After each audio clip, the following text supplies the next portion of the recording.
Come on, Bitsy.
Good morning, everybody. Welcome back to Crypto Warehouse. My name is Mike. It is, what is it, the 19th of August, 2024. It's 11 a.m. Central European Time. We are back yet again with another morning show, and we have a busy week this week.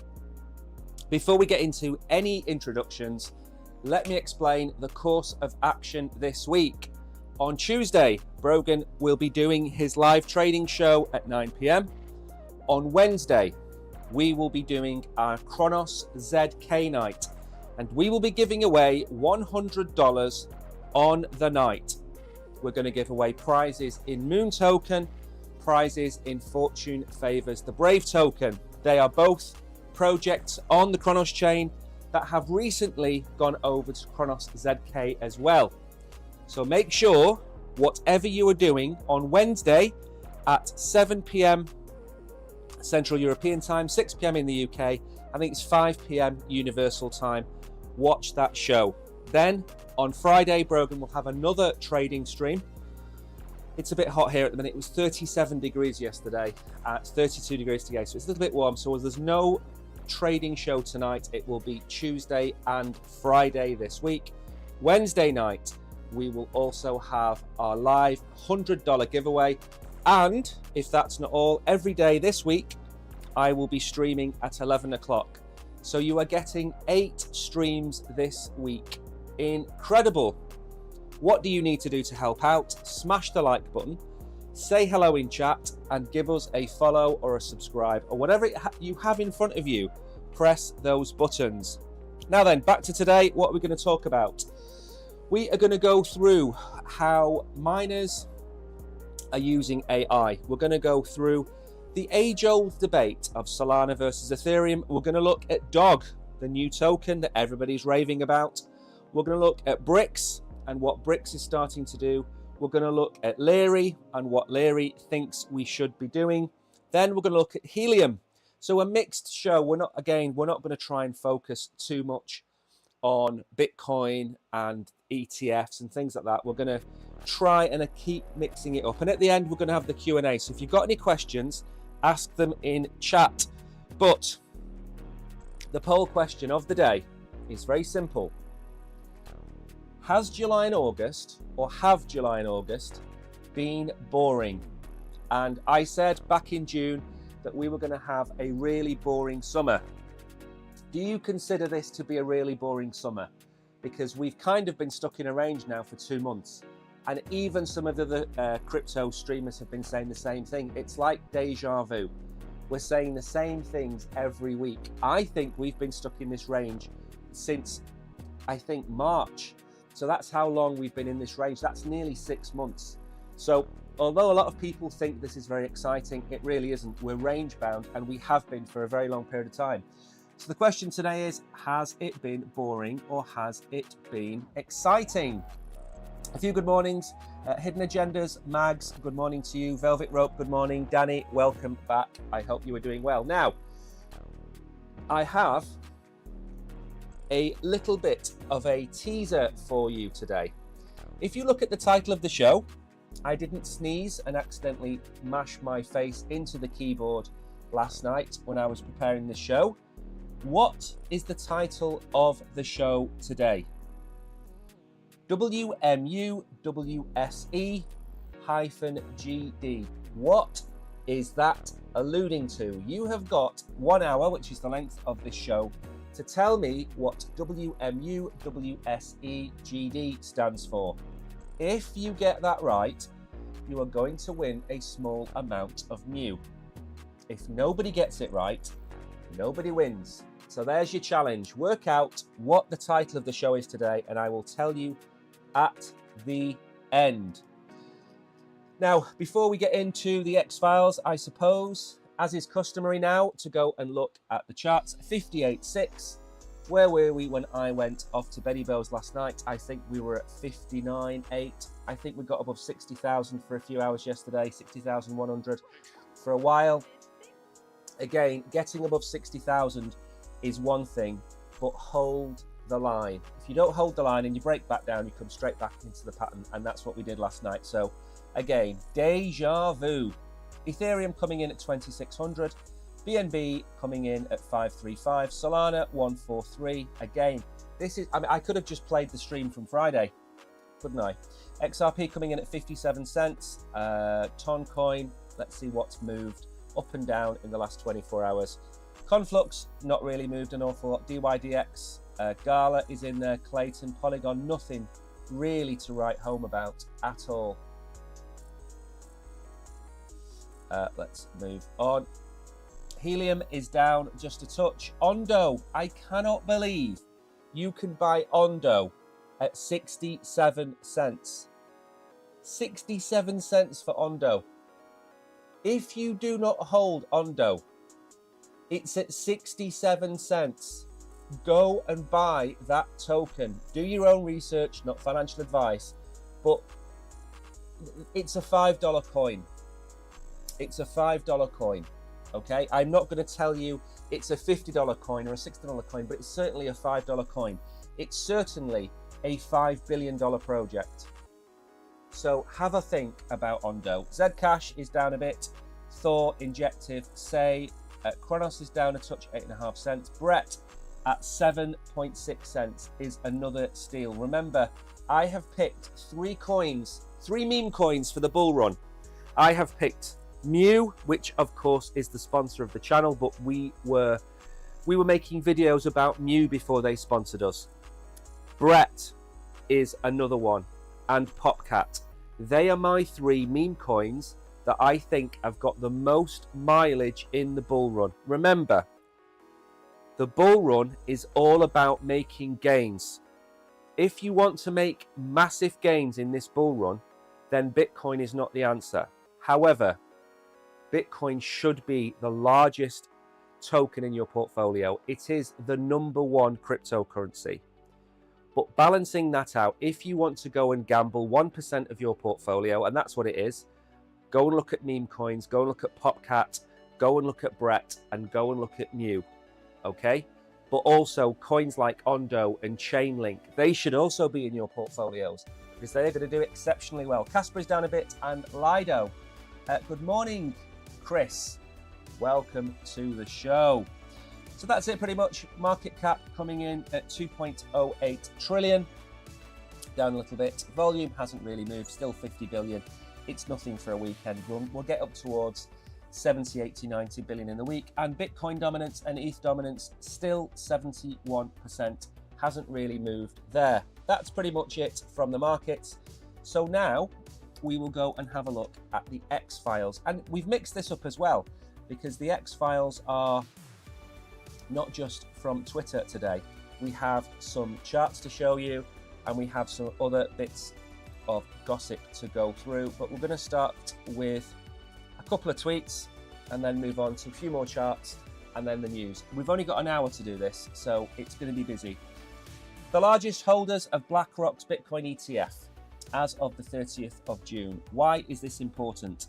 Because a lot of these companies down here have said that they're never going to get involved with crypto. Especially if you look down there, you will see Goldman Sachs. Now, yes, they only have 238 million. It's a drop in the ocean. You have Jane Street, you have Morgan Stanley, you have, who else do you have in down there? The one that we mentioned, I think on Friday, the Wisconsin pension fund. They also hold it. So you have a lot of, you can call them institutional investors. You have a lot of institutional investors starting to dip their toe into Bitcoin. And probably this time next year, these numbers will probably be tenfold. I would expect some of these bigger companies to hold 1 billion, 2 billion, 5 billion worth of these assets. Remember, they're dipping their toe in. They're seeing how it works. They're getting used to it. And then once they are in and bitten by the Bitcoin bug, they will be buying an awful lot more. Moving on then to Mew. As we said, one of our top 3 picks.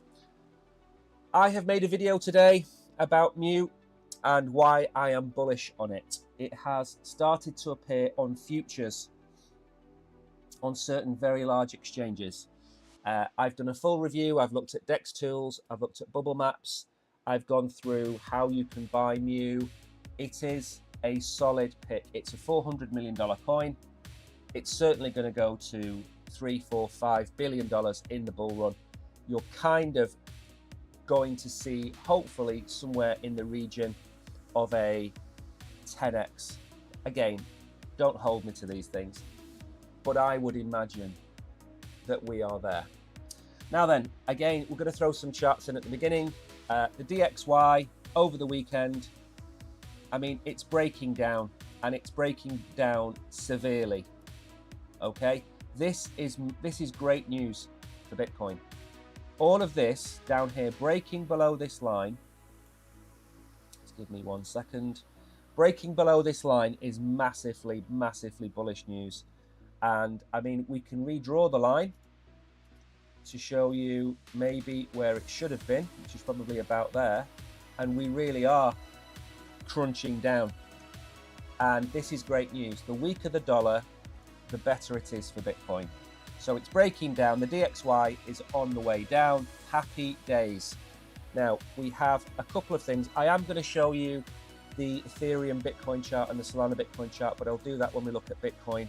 I'm going to try and piece the show together as coherently as possible today.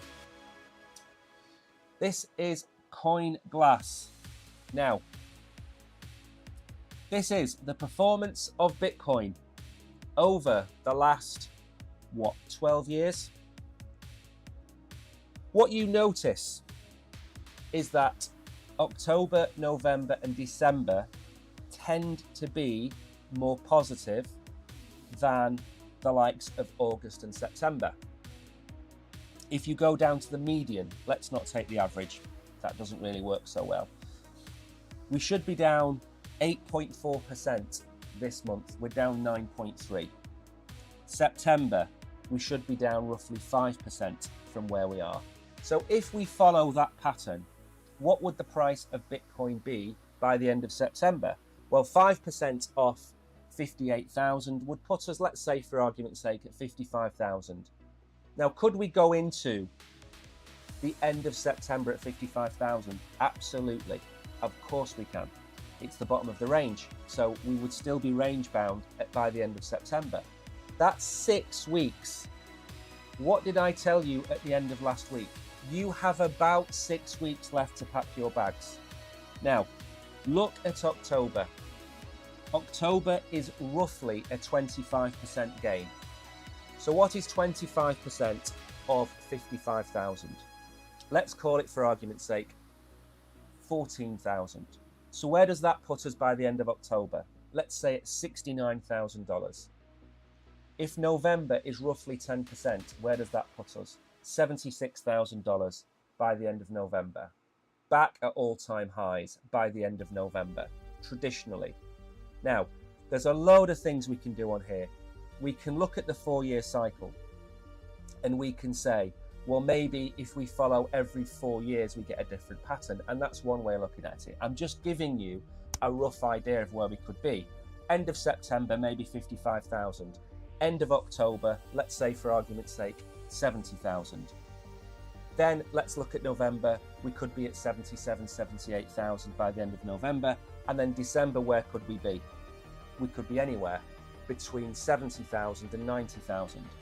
So although it's giving us a rough rule of thumb, it's showing us predominantly where the worst months are. And they tend to be August and September. Where we are now, I mean, I don't know over the course of the year. So August and September, naturally bad months. We got 3% gain in July. The median is 9. We're down 9.3%. The median is 8.4%. It's not too far away. So if we imagine we're losing 5% in September, again, 55,000 maybe by the end of September. Certainly not the bull run.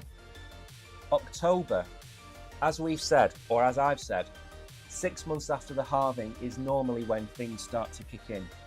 That's a possible 25% gain in October. So October is going to be predominantly green. November has been predominantly green, but 4 of the last 6 years have been red. December, 4 of the last 6 years have been red. So we don't really know November and December, but we can kind of guess in a bull run, we're likely to have a more green November and December than red. And if we do, and we are down, I'm not expecting us to be losing the likes of 20% that we saw in 2021. So this is a good chart to show you that history doesn't repeat, but it does rhyme. And as you can see, August and September predominantly red. Are we going to see a predominantly green October? More than likely. If you look there, you've had 11 years, 9 green and 2 red. So of all the months to come, October is going to be the greenest. And then it's 50-50 in December, and November probably 66% chance of it being green. So always try and look at these. And again, the one above, we can look at, these are the quarters. So as you can see, the quarters, predominantly quarter 2 has been maybe the best. Quarter 4, not so bad. Quarter 3 has been the worst month for Bitcoin. So that's just a bit of a rule of thumb. And that does relate to WMU, WSE. It does relate to that. I'm not going to tell you what the answer is until we get to the end of the stream. And then finally, before we actually get into the news, and these intros are taking a third of the show, but this is important information. The economic events this week. Now, the big one is Chairman Powell. On Monday, we have the Fed President, Raphael Bostic, Fed Vice Chair, Michael Barr, on Tuesday. So we've got a couple of the Fed boys speaking. The main event, however, this Friday, Jerome Powell's speech, where his comments are likely to offer guidance on the Fed's future interest rate decisions. Now, there isn't a Fed meeting in September, but there is a very big likelihood that we will see a 0.25% cut in September and a very slim chance of a 0.5% cut. And remember, Powell is a little bit like, he's like a bad Santa. So you want a bike, okay, for Christmas, and you get the bike, but it's a second-hand bike and the saddle is missing. That's what Chairman Powell is like. He's like a bad Santa. You want to go and you want to get yourself a PlayStation 5 and you get a PlayStation 3. That's what Powell is like. So we want 0.5%. He's going to give us 0.25%. Now, why is that important? Because on Friday, in my opinion, you should not long or short or leverage trade on Friday. It is gambling. You don't know what he's going to say on Friday. We have no idea what he's going to say. So what are you going to do? Are you going to long? Are you going to short? We don't know. What happens if he comes out and he says there's only going to be one rate cut this year? That's going to dump the market because everybody's expecting two. And we're in September and we're running out of time. And I have said all along, what I would have done was cut rates in July and October, because that gives two rate cuts before the election.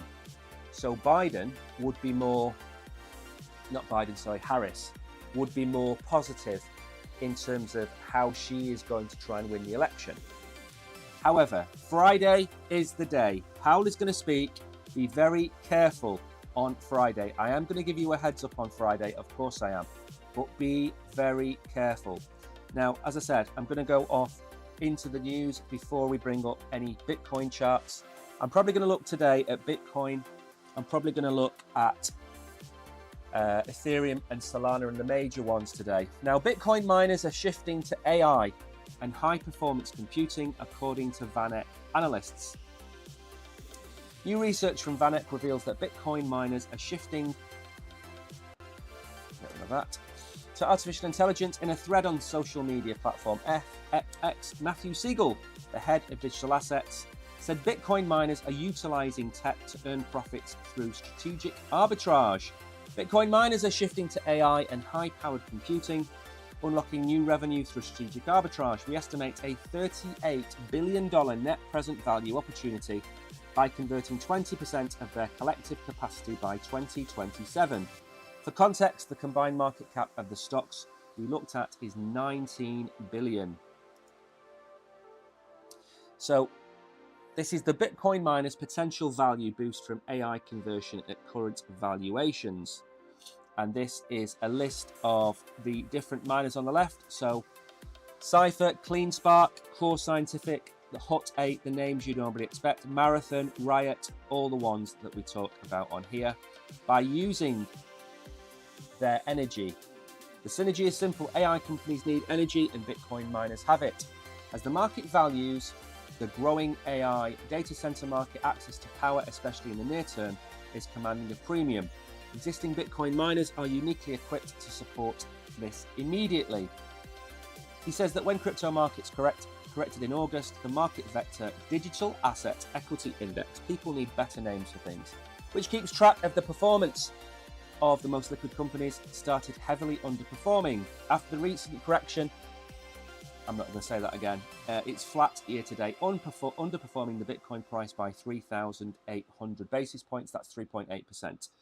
Is it? No, it's not. It's 38%. At these levels, we believe investors are missing a story that could double the market cap of the stocks. So again, we mentioned this very briefly when we talked about Marathon starting to mine Casper. I think we covered it a few months ago. And it's great news for Marathon that they can look at mining other assets. But switching out of mining assets completely and switching into AI is not a bad move. And again, the arbitrage of it, if you think about 1 unit of power can generate you, let's say, $100 of Bitcoin. If that 1 unit of power can generate you $150 in revenue from the AI companies, then you will mine AI. You will process and provide power to AI and not to Bitcoin. So it's a good move. It's a good way of increasing your revenue, the same way as mining additional coins is a good way of making additional income. These miners, remember, they have to squeeze every last penny they can out, because when we get to the bull run, if we see a six-figure Bitcoin, we get to $150,000, $200,000 Bitcoin, then these miners are going to be absolutely laughing all the way to the bank. But at the minute, we're at 58,000. Some miners only operate at maybe a 50,000 or a 48,000 break even. So if there's another way to generate additional revenue, such as AI, then they will certainly start to look down that path. Now let's go and have a look at the Bitcoin chart. That's what everybody is here for. Where are we with Bitcoin? And again, I could have played any stream from the last 3 weeks and it probably wouldn't have been too far off the mark. Let's go and have a look. Bitcoin is coming in at 58.6. And where are we? We are slap bang in the middle. If I just make this a little bit bigger, this is the weekly chart. So let's go to the daily and let's show you where we are. Okay, we are in no man's land. We are really, hang on 1 second. Just let me change the colors around because the Oracle likes his colors. So this is pretty much the pattern of Bitcoin over the last, what's this day? The 8th of August. So that's what, 2 weeks. We've done nothing but that. We have tested the bull market support band 4-5 times now. We haven't broken it. It's come in below, by the way, it's starting to drop. It's down to 61.2.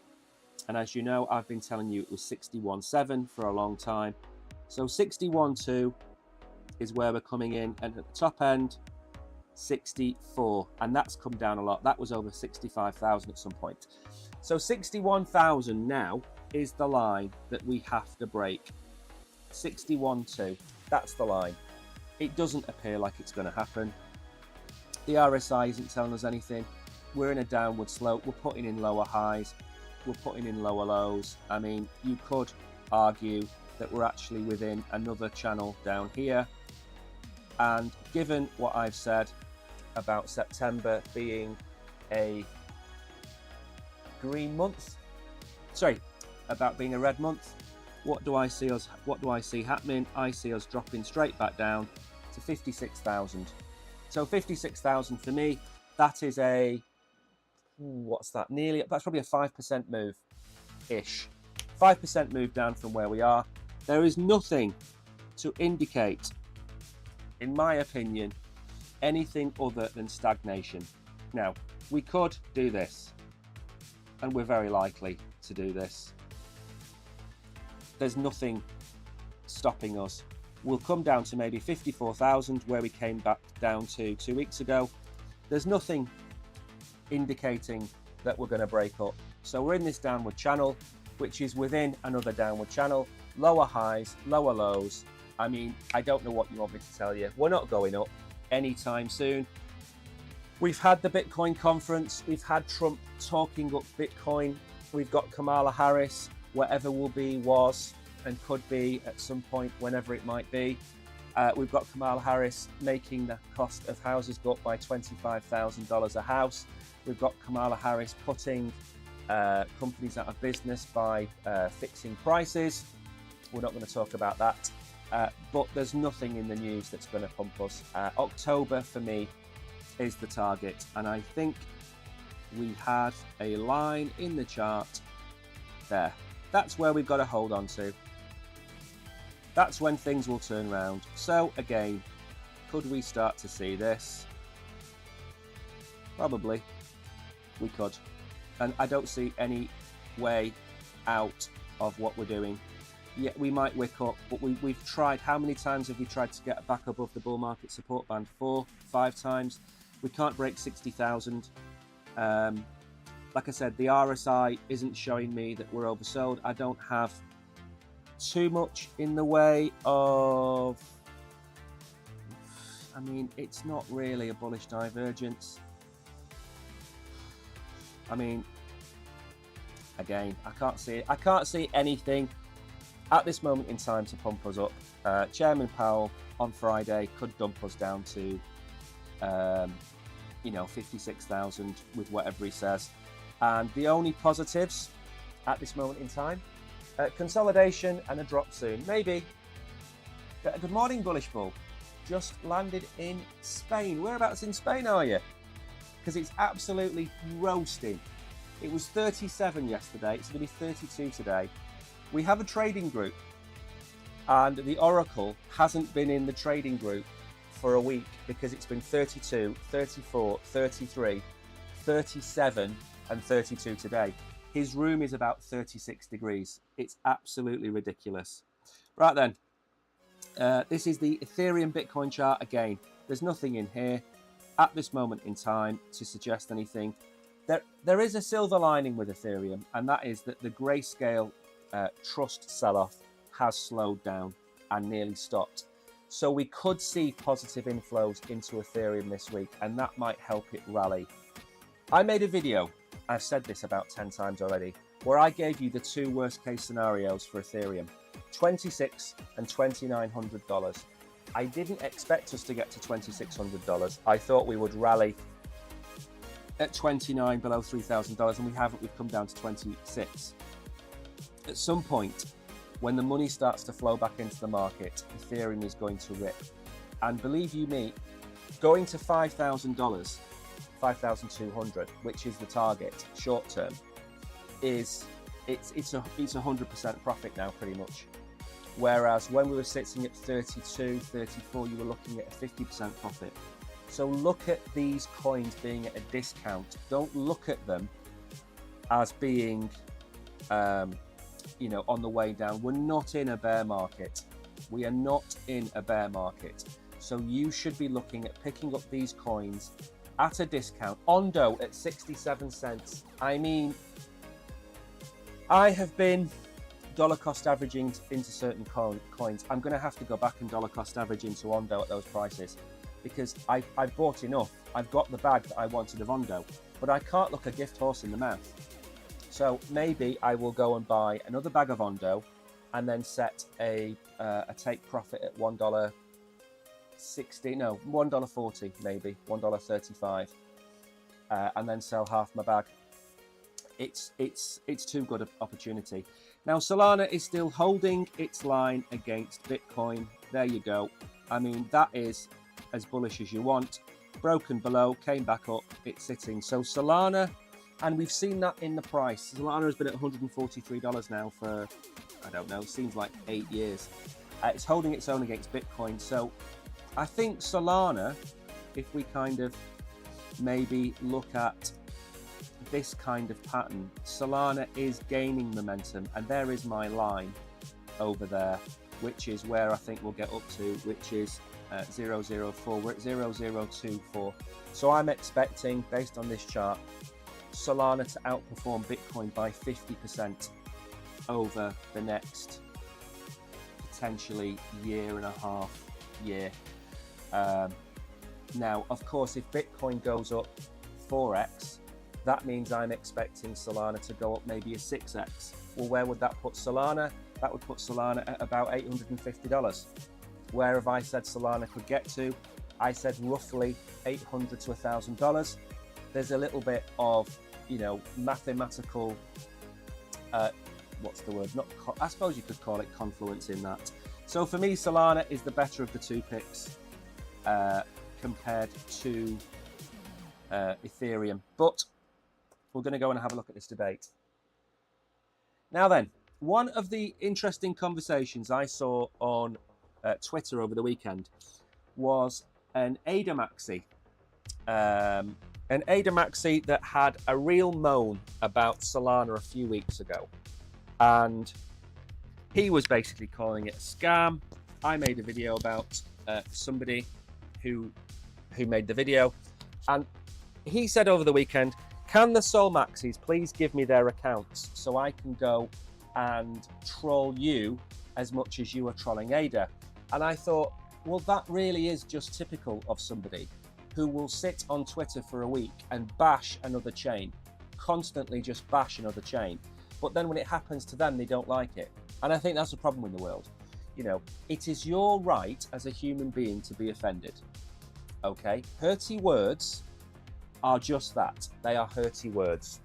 And I do not want anybody to think I am more in favor of Ethereum, or I am in favor of Solana, or I am in favor of ADA. I am in favor of maximizing my return in this bull run. That is all I care about. If somebody shows me compelling evidence in chat that Casper is going to 20x from here because they're about to sign a deal with Goldman Sachs and HSBC and Barclays Bank, then I will go and I will buy into the Casper 20x narrative, and I will look at it because I will change my mind. What I'm sick of is people who are blindly telling you that you should be all in on ADA, all in on Ethereum, all in on Bitcoin, all in on Solana. It's never going to work. In the stock market, if your financial advisor said you just need to put all of your money into oil, would you listen to them? No. If your financial advisor said, right, what you need to do is you need to put all of your money into maybe the top 10 or 15 stocks and bonds that will give you a 5 or 6% return on average over the next 20 years, and it will be a safe to average portfolio, would you believe them? Or would you be more than likely to believe them? Of course you would. Don't let anybody tell you you should put 100% of your assets into one token. Now, we clearly say on here, you should have 60% of your portfolio in Bitcoin and Ethereum. That's because we don't want to give you moon boy predictions of 100xing your money, which is not going to happen. If you're in Bitcoin and Ethereum, and maybe even Solana, over the next 12 months, you are likely to see a 400, 500% profit. Now, I don't know how much you expect, but that is realistic. Yes, you should hold Ondo and Chainlink and all of the coins we talk about on here, but don't expect to get rich in one bull run. It's going to take a lot of you 3 bull runs to get rich, not one. Okay? Yes, you can be lucky. You know, if Mantra absolutely rips and Peter is holding $100,000 of Mantra, yes, he could end up with $1 million. But it's not how you should carry out correct risk management. I've gone off on a tangent, I apologize, but I'm just very passionate about the fact that I don't want you to listen to anybody, including me, say, go and buy Ondo at 67 cents, it's a bargain, and then put 100% of your net worth into Ondo. That's not what I'm saying. I'm saying you should put 1%, 2%, 3% into something like Ondo or Chainlink, which is a solid project that has pretty much guaranteed revenue and income streams. Therefore, it will be around in 5 or 6 years' time. Now, this debate, the Ethereum versus Solana debate, getting back to it, this is what annoys me, is pitting things against each other. It annoys me greatly because it's not like comparing football teams. It's not like comparing businesses in the same industry, and they're not in the same industry. Ethereum and Solana and Bitcoin and Cardano are 4 entirely different blockchains. Okay? Yes, they are all using blockchain technology, but they're all different. Ethereum has a plethora of layer 2s that sit on top that help process the transactions. It is the institutional blockchain of choice. Bitcoin is a store of value, like gold, as close to gold as you can get digitally. What is Solana? Solana is a retail platform. It has its meme coins and its DeFi. It's got mobile phones, it's retail. What is Cardano? Cardano is probably the truest tech and truest built tech of all of them. But it doesn't mean any one of them is better than the other. And if you do base it on price action, then I think Solana is going to outperform all of them because it has a lower market cap and because it's retail, it will outperform them. It doesn't mean I want you to buy 100% of Solana. So when you see these competitions between different chains, you have to take in with a pinch of salt, but we are going to go through them. Solana is touted as a strong competitor to Ethereum, primarily due to its faster transaction speeds. We know about that. Krakow points out Ethereum is deeply integrated into decentralized finance, NFTs, and autonomous organizations, DAOs. Ethereum hosts 4,000 active decentralized apps, which is 4 times more than Solana. This extensive ecosystem makes Ethereum far more critical to the industry's infrastructure than Solana. That is true. That is a true fact. One of the key strengths of Ethereum is its decentralization and robustness of its developer community. Now, that is where I draw the line. My issue with Ethereum is because it's proof of stake, very similar to Solana. If BlackRock goes and buys 40 million Ethereum, it will have 1/3 of the supply, and it will centralize it because it will put it with its custodian, which is the big American crypto company in America, and it will be centralized. It is not decentralized, in my humble opinion, and it will become less decentralized over time. That is my problem with Ethereum. When Solana gets its ETF, it will also happen to Solana. So proof of stake is basically proof of wealth. How much money do you have? If you own enough of the asset, you can control the asset. And that is where Bitcoin has its fundamental competitive edge over all of these chains. It's proof of work. The miners predominantly are starting to control more and more of the network, yes, but over time it's still a more secure platform. Krakow all discusses the token value locked in Ethereum, which he says stands at 50 billion, dwarfed in comparison to Solana's. Despite these strengths, Ethereum's price has not performed as well as some had hoped. He puts this down to the older and larger holder base, which is more prone to selling during market fluctuations. I agree. Lettuce hands, what a great name. I've never heard that before. Leads to higher volatility and slower price growth compared to newer, more speculative assets like Solana. And again, remember, Solana is a lot newer. Ethereum is a lot older. I was buying Solana and I was mining Solana when it was $35 and $70. So when you see Solana at $4,000, of course you're going to sell it. You've made a fairly hefty profit, a 60x. You've 60x'd your money. He remains optimistic about Ethereum's future. Solana's role is good advice. He advises his audience to hold Ethereum and Solana. Solana could pump significantly, exceeding $1,000 per token. My target is $1,000 in my video that I have made, and I have given you reasons why. Unlike a lot of people who are saying, oh, it's going to go to $2,500, it's going to go to $5,000. It's not based on anything. It's the same people who are saying that XRP will hit $700. Look at the fundamentals. Look at the market cap. How is it going to get there? Where is the money going to come from? Now, in Solana's case, I think $1,000 is a very fair target.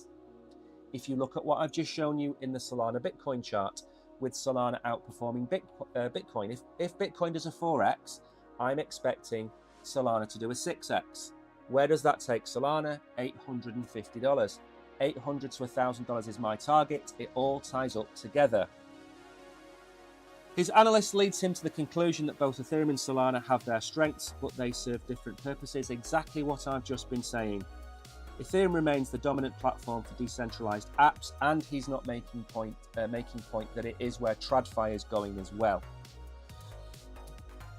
Krakow recommends holding both assets with a heavier emphasis on Ethereum due to its established position and the significant accumulation happening at these levels. Now, again, go and look at my portfolio video that I made. You will see that my portfolio video, I think I hold 17% in Ethereum and 8 or 9% in Solana. So I hold twice as much Ethereum as I hold Solana. And the majority of what I talk about on here is Solana because it's in the headlines every day. Ethereum isn't really in the headlines very often these days, apart from when it's to do with grown-up, sensible stuff. You know, when we talk about treasuries and bonds coming on chain, when we talk about tokenization and fractionalization, we talk about Ethereum. We don't really talk about it that much with Solana. And if you look at the projects, what are projects doing? They are launching on Ethereum and they are cross-chaining into Solana, but their home is on Ethereum. It is safe. It is based. Now then, Look at that for a drawing. So I expect us to come down to this level here, but we are fighting at the bottom of this channel, which is at 26.05. We're at 26.16. Again, we could be looking to a breakdown. If we break down, we're coming to $2,200. That area there is where we're going to go. So far today, I think 54,000 for Bitcoin and $2,200 for Ethereum. They're my two possible targets. We're nowhere near the bull market support band. That is up at 3,070 and 3,200. We're nowhere near there, Dorothy, and we're not likely to get near there. We're 20% away, aren't we? Really? And where's that move going to come from? Good morning, Tariq.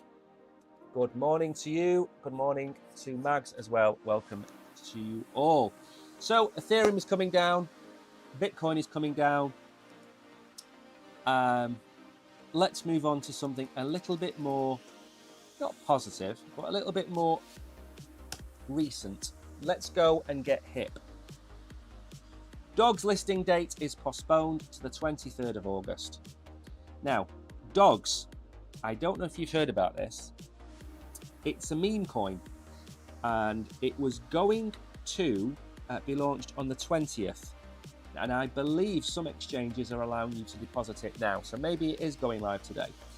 Now, Dogs is one of these new coins, and I believe you can go and claim it. It is a claim. Let's look at the takeaways. Demand for Dogs listing postponed to the 23rd due to unprecedented 6 million user requests for direct token deposits. The claim period is until the 21st of August for exchanges and the 23rd for non-custodial wallets. Potential price surge. Dogs could debut between 1.9 and 2 with potential to reach 5.3 or higher, listed on major exchanges. So you can go and get this coin for free. And what I am going to do is I am going to go and make a video on how to claim it, because I haven't read about claiming it. But keep your eye on Dogs, and keep your eye out for a video that I am more than likely going to make today and probably put live today on how to claim Dogs. So that's the breaking news. It's a new coin. I think you can claim it for free, which I believe you can. I'm not saying to go out and buy this coin. I'm not sponsored by this coin, but it is everywhere. Everybody's talking about it. So very quickly, we've talked about the FDV being $1 billion. I am not sure about that. It might do when meme coins go live and they gain a lot of hype and FOMO, they can go to prices which are beyond where it should go.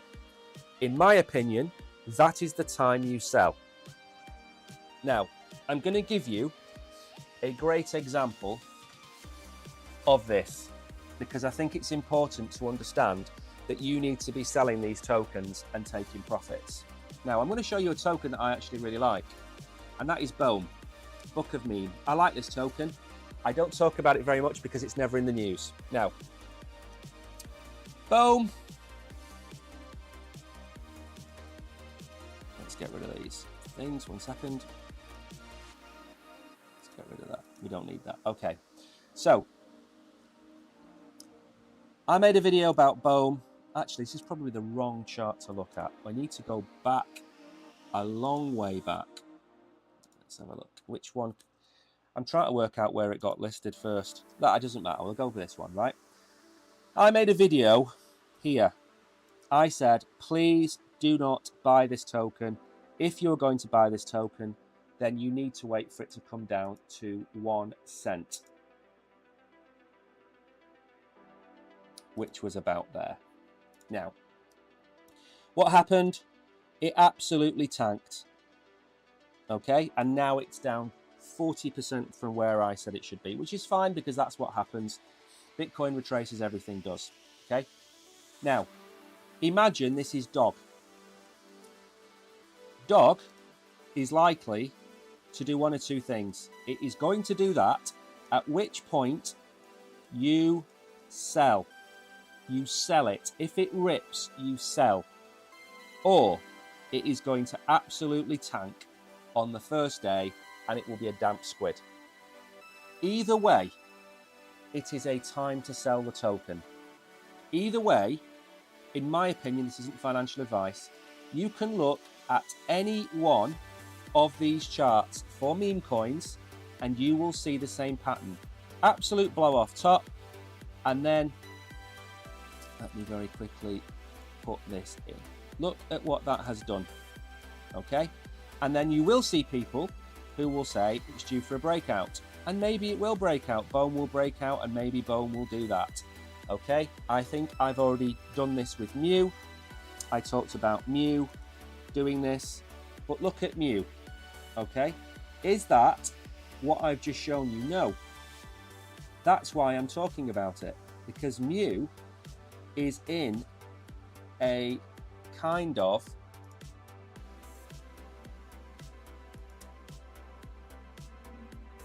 higher low trend line. So the next move is going to be something like that. So what's the plan of action? In my opinion, not financial advice. Take your dog, sell it on day one. That's it. Sell it on day one.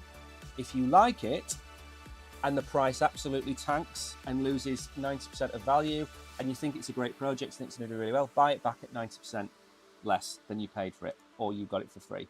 But these tokens, where does it get the $1 billion from? Where does it get a $4 billion market cap from? How does it hold that price? How does it hold that market cap?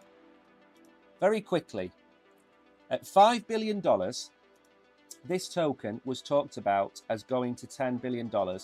And I said, there is no way on earth this token can possibly hold that price. And you all know which token I'm going to talk about. And that token is WITH when it comes up. Okay, look at that token there. It's at $1.38. At $4 or $5, people were telling you it was going to $10 billion. In fact, from its price, it's down to $1.37. Okay? Don't listen to these people that tell you these coins are going to go to $5 billion. Look at how many meme coins have held $5 billion at this stage of the market. Doge and SHIB, that's it. Pepe is at 3. Bonk, one of my favorite coins, 1.2. Floki, 1. These were up at 2.2, 2.5, 4, 6 a few weeks ago. Okay? A lot of people are now scared about Brett because it's down at $750 million. Book of Meme is down from where it was, $700 million. Look at Cat in a Dog's World. It's at 400 million. Okay? That is a $1 billion project. Book of Mome is at probably an 800. Brett is a $1.2, $1.5 billion meme coin. So and Popcat also on there, another one of my picks. Popcat is down at 385 million. So don't buy these coins and think, oh my God, it's up 1,000%. I've made $50 for free. You haven't made anything until you sell it. Sell the token, take your profit, lock the profit in, put it into something sensible like Bitcoin. So BRICS payments platform to ditch US dollar, gaining support from central banks, finance ministries report. Again, we're not going to go into this because we don't have too much time. But what I will say is this: if you decide to turn the monetary system against your opponents, that's probably a good word. If you turn the monetary system against your opponents will find a way around the blockades and the blockages. And this has come about directly as a result of Europe and America taking the stance that they took. And let's make no bones about it, that this was used by these BRICS nations as an opportunity to go and do this. Okay? That's the long and short of it. The American dollar is not going to lose its reserve currency status for maybe another 20 years. We've covered it in another video, but the reserve currency is a basket. It's not one currency. It's a basket of dollars, euros, pounds, Swiss francs, and the American dollar was 60%, 65%. It's now 55%. That's already happened before this. So this will cause it to lose more of its esteemed blue chip value. But make no bones about this, this has been caused and accelerated by Western powers. The creation of the independent financial platform BRICS Bridge is a standalone mutual payment system on a firm joint platform, and it's now being discussed with colleagues from central banks, finance ministries of all BRICS countries, including new members. If it works, it will be a bombshell globally in the best sense. Perhaps it will be approved, or at least the discussions will lead to a decision. Russia is in charge of the initiative, as you would expect, but of course there's Brazil, India, South Africa, and a few other countries involved. And of course, we've added a few other countries. I'm not going to mention all of them. The UAE, Saudi Arabia has been added, and a few others. And of course, these BRICS nations can be added to. There's lots of other countries wanting to join BRICS, and it will happen. And we will end up in a situation where we have a dual payment system. I said this on the channel before. If you went to I'm going to say bonk. If you let's say you go to China on holiday, how do you pay for things? You use your credit card. If China stopped Visa and MasterCard from working in China, what would you use? You'd use the local currency. What happens when China goes fully digital and removes paper from its currency? And you go to China, and you're not a Chinese citizen or a member of BRICS, and you're not allowed to download the app, you're not allowed to install the app, you can't go to China. The same, let's say, pick any country, India. What happens if you can't buy rupees? What happens if you're not allowed to have a wallet with the rupee CBDC in it? Suddenly, you have an East-West split, and you have dual payment systems.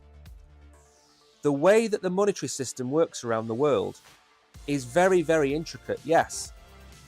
But when you suddenly when you suddenly see the development of a second monetary platform, such as this, it doesn't take a lot to turn the dollar, the pound, the Swiss franc. It doesn't take a lot to stop those currencies from being able to trade with the yen or the ruble or the rupee. And suddenly you have a you have a dual payment system around the world. And again, you go on holiday to Spain or Portugal from the UK, you're using your Visa and MasterCard. And before that, you would go and buy 500 euros or 5 billion pesos or whatever it might be. But that's you getting that currency. When it becomes a CBDC and you become outlawed, you can no longer go to those countries. So this isn't, I'm not saying this is going to go down the route where you can't go to China or you can't go to India. What I'm saying is this is allowing China and India to stop individuals from countries going to their state. Very simple. Now, Kevin O'Leary lays out the blueprint for crypto mass adoption. Now, I can't wait to read this. I can't wait to see what Kevin O'Leary is going to tell us. Now, do we all remember that Kevin O'Leary lost $50 million, or was it $5 million with FTX? Do we all remember that? And do we all remember how he defended FTX to the hilt? Do we all remember that? And do we all remember how he had a pop at CZ and called him a scammer? And yet his boss, Sam Bankman-Fried, is doing 25 years in prison. Do we all remember that? Well, he's now going to enlighten us with how mass adoption is going to happen for crypto, because he's got such a good track record of telling us how to deal with crypto and how to use FTX. Kevin O'Leary kicked off the conversation by reflecting on the success of Shark Tank, emphasising its international influence. Hasn't really, never heard of it, don't care about it. He addressed the significant shift in crypto, noting the end of what he referred to as the end of the crypto cowboy era. That has not happened. We are nowhere near the end of the crypto cowboy era. I do not know why he thinks we are. Lax regulation and the rise of controversial figures. CZ is not controversial. Using CZ in the same sentence as Sam Bankman-Fried is guilty by association. They are not associated with other. This is rubbish. And it's now transitioned into a more regulated phase. No, it hasn't. There is still no regulation. A key theme is the potential of stablecoins to revolutionize digital payment systems. Again, I do agree with that, but stablecoins are not crypto. A stablecoin backed by Circle, again, nonsense. He is clearly now in the pockets of Circle, which is fine. He offered his perspective on the environment, and Gary Gensler, he argued that compliance is essential for attracting institutional investors.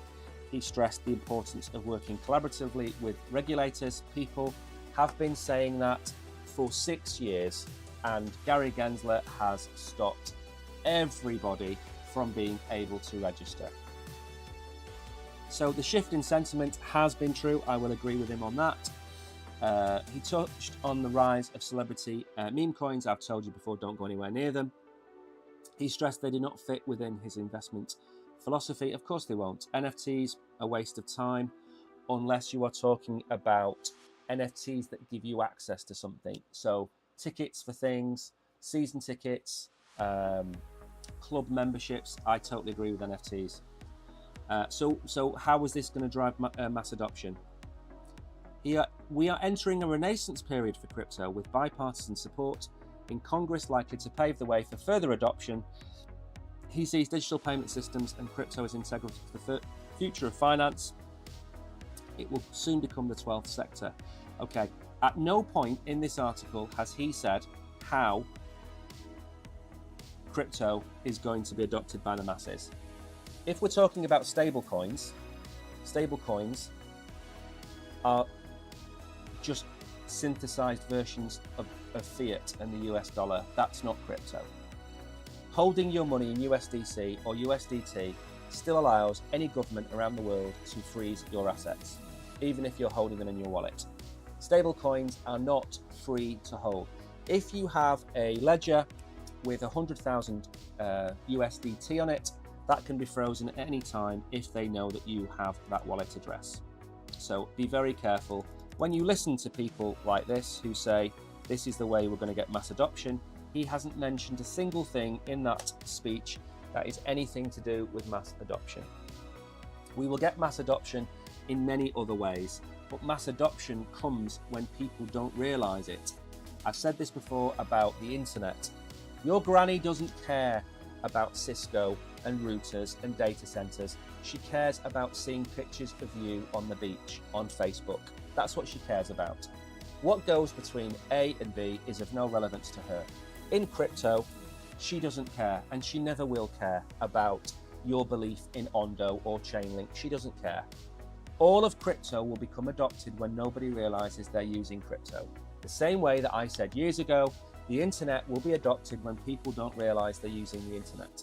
And the majority of you listening to this now haven't given it a second thought that you are listening to me on the internet, because it's just part of your life now. And that's where crypto needs to get to. And it applies to anything. It can apply to payments, like I've said, memberships, your wages, everything else. It just removes friction, but we've got to be careful that we don't lose the banks along the way. Now, helium, I'm not a fan of it at all. I don't think this is going to be a big runner in the bull run, but it's being mentioned all over X. There is some kind of PR campaign going on for helium. So we're going to very quickly go through it. It's up 18% as investors weigh in new developments. Let's get rid of these things. Investors flocked to helium after it showed strength despite the stagnating momentum of the market. The token is up 21%, well, it's already down 5% today. H&T continues to be an attractive investment for both users of the platform and those chasing gains. Why? So recently posted a mysterious message that hinted at a possible network upgrade soon. This sent the community spiraling into speculation, with him stating that it would be a busy month for the network. Launch a wireless network, scale 2 networks, scale all networks. So HIP 129 was past 3 days, allowing all mobile hotspots to participate in the carrier beta. This expands the reach of the carrier beta. Again, with almost the entire mainland United States having helium network coverage, the community will observe a jump in the number of users trying to offload carrier beta. At time of press, 58,000 users. 58,000 users. That's it. 58,000 users across a country with 400 million people in it. The token is currently retesting above the $7.20. Let's go and have a look at the price of helium. Again, one thing I will say about tokens which are trying to solve a global problem with a physical solution is it's just not going to work. Now, this is the weekly chart for helium. Again, let's just very quickly point this out. FOMO phase, of course, we're seeing helium up towards $50, $60. We're at $7.30. I mean, it's a tough ask for me to find anything positive about this. It's come as low as, where have we come down to? I suppose if we absolutely get rid of the FOMO phase and we look at this current phase that we're in now, right, so if we go from here, which has been this period, and you wanted to make some quick trades out of helium, let's go maybe to this price level here. Hang on a second. Let's just take it from there for now. Then yes, I mean, we're above the bull market support band. That is a positive, but we're also becoming slightly overbought on the daily, especially. Don't know about the 4 hour. We have broken out of this pretty horrible downward pattern that was going on from February to July. That has been broken. Again, I don't see the price action in this coin. I'm not going to be holding helium. Listen, if you bought it at $2.80 in July when we were talking about it, you have made a 3x on that coin. Fair enough, sell it. But I mean, seriously, where's it going to go to? Where's its revenue model? It's got a few 100,000 users. It probably needs millions. It's got to cover the globe, or at least the major Western countries. I just don't see it. And if it does happen, it's going to take years. And years is not next November for the end of the bull run. So what could happen as a quick draw is we could have a really good bull run. We could get up towards here maybe. Actually, one second, let's go to the weekly. That might make it a bit easier to show you what I'm thinking. So it could do exceptionally well. It could start to ramp up. Maybe it tops out back here, and then it's just going to dump over the course of the next few years. And if you don't think that's going to happen, look at that dump there. Look at that dump there. Okay? So if you think that I'm being overly negative and saying, why is it going to come down from $11 to $2? Well, it came from $60 all the way down to $2. So it's not going to make any money for the foreseeable future. And we could be talking 2030, maybe. We could be talking 5-6 years away. So we could be talking there before it makes any money. Well, guess what? That's another bull run. And maybe this time it goes up to $13. I just don't see it. I don't see the value in the project. It's too big a job to take on. And they would need global mass adoption. You know, they would need the majority of carriers to buy into what they're doing. And I mean, come on, is that going to happen in the next 12 months? No, so I'm not going to go anywhere near it. Now, I do believe, before we go, that Bitcoin has had a bit of a tumble. So very quick, let's go and have a look at Bitcoin. It's 12:06. It's time for me to go and make my video. 58, we have broken down again. Let's go to the daily.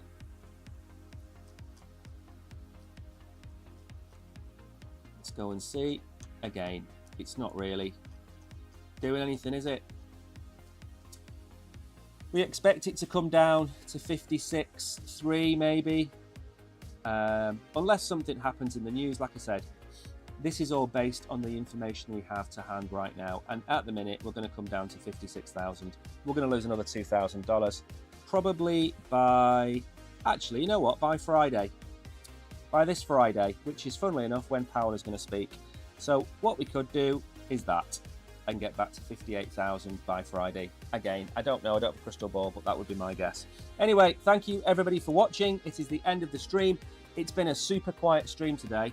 I don't know why, maybe it's because it's a Monday, but I will see you all tomorrow. By the way, the answer to the question was, wake me up when September ends by Green Day, because as far as I'm concerned, we're doing nothing until October. So wake me up when September ends. Just trying to see who has commented on that. Danny mentioned it and Max mentioned it. Right, I will send you a few dollars of new. Drop me a message on Telegram. Now, don't forget, no stream tonight. Brogan, it's too hot. It's 3 degrees today. So no stream tonight. Tomorrow night he will stream. Wednesday night at 7 p.m. Put it in your calendar. We are doing our Kronos ZK stream from the studio on camera. We're going to give away over $100 depending on the price. Now, we're going to give away $100. Make sure you don't miss that. Until tomorrow, take care. See you in the morning.